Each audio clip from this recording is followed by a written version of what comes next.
Dubai Eye 103.8. It's earnings seasons, and one of the biggies, because you don't get much bigger than an A380, is Etihad, which has reported its strongest set of financial numbers yet for 2025. Very pleased to be joined on the line by the CFO, Raffael Quintas. Raffael, it's lovely to speak to you. Good morning. Hi, good morning, Brandy. Let's look at the headline numbers here. We've got net profit for the year up by 47%. That is outpacing strong passenger growth of 21%, revenue growth of the same. Where is that rise coming from? So it's a combination of different factors, right? Obviously, the main one is the passenger growth. We increased the passenger number by also 21%, as you said. But also, we not only increased the passenger number, but we were also able to increase our yields as well. And that's coming from a huge investment that we've been making to enhance our network in Abu Dhabi, to especially Europe, Southeast Asia, India, and in addition to investing a lot on the network in the new aircraft. So last year we received 29 new aircraft, the largest investment ever in Etihad. We are also investing a lot in the product. So a combination of investing in a better product, investing in a better network, that's, I would say, the main result and the main driver of these amazing numbers that we disclosed this week. I'm interested, though, in where the efficiencies as well are coming from. Growth passengers, yes, we know this is a boom time for airlines, but your net profit is growing at nearly double your revenue rate, and your net margin is 8%, double the industry average. Is this efficiencies? What's the story there?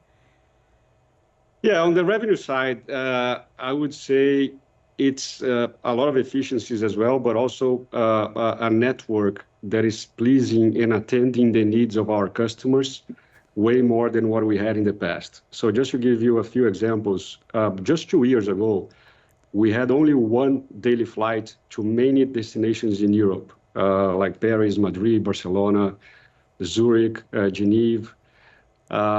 And that was not ideal both for the local passengers here in Abu Dhabi and also for the connecting passengers as well, because we were not offering the flexibility that they needed and they wanted to fly, right?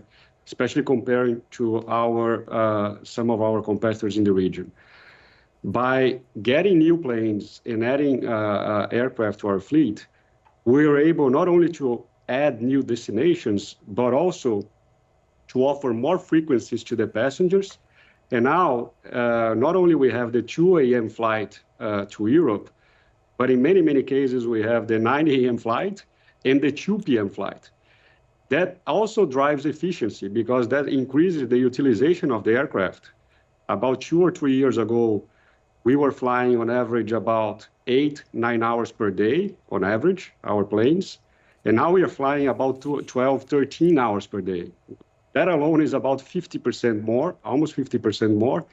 On a fleet of 127 aircraft, that's almost 30, 40 new planes without investing in buying new aircraft, right? So that's a lot of efficiency on the daily utilization of the aircraft, utilization of our crew members.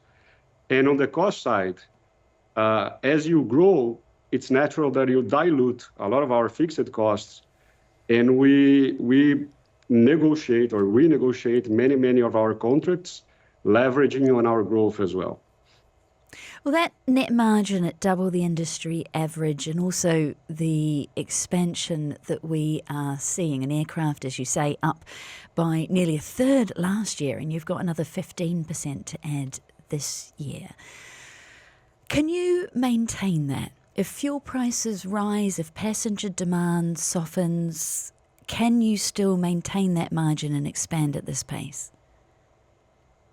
Well, one thing that is great in our plan is that we have a lot of flexibility to adapt to a different macroeconomic scenario. So it's very easy for us to calibrate the growth based on the scenarios that you have described. If we have a shock in the demand in the future, we can either park some planes that we fully own, so the cost of not flying that aircraft won't be that high. We can potentially sell the aircraft to another market that is doing better than what we are doing, or we could return the aircraft to the lessor as well. So we can quite easily, we put a lot of flexibility in our growth scenario, so we could adapt our growth to a potential shock of demand. That, it's important to say, we are not seeing that, at least in the short term. We have a pretty good visibility of at least the next 6 months based on the bookings that we are seeing for the summer. And it's really, really strong. And about the cost side, to your point about the oil price, and you just mentioned a few minutes ago that the oil is going up by 0.5 percentage point. This year is about 10% higher or more than last year. The big advantage that we have about 70% of our fleet that is new generation and burns 15 to 20% less fuel. So that's a very good protection that we have, especially compared to many of our competitors that still have a lot of old aircraft flying that burns more fuel. You mentioned there you've got that 6-month window of visibility.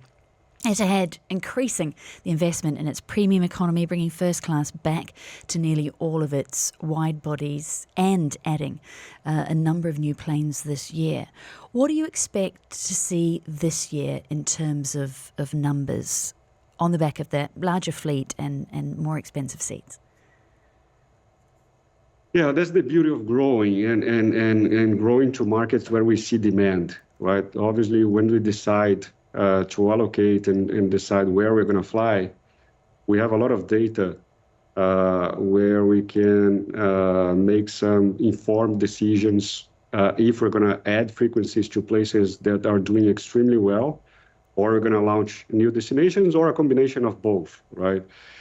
And in going back to my point about the network enhancement that we are doing, we are getting to a point where we are growing.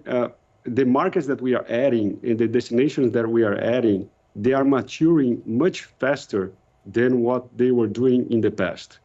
Because the amount of feed that we have coming from all different destinations, and also don't forget about the local demand in Abu Dhabi and UAE, right? We are seeing tremendous growth and investment coming to Abu Dhabi. A lot of tourists coming to Abu Dhabi as well. The flexibility that I mentioned before in our flights also enabled a lot of people that were not considering flying to Abu Dhabi before because maybe we didn't have a network that was so dense. Now we became a very viable option. So I think the growth, it's actually helping us to improve our margins sustainably. We have to leave it there. Unfortunately, I am out of time. CFO of Etihad, Raffael Quintas. I have more questions, but I also have to pay the bills with an ad break. Thank you for your time.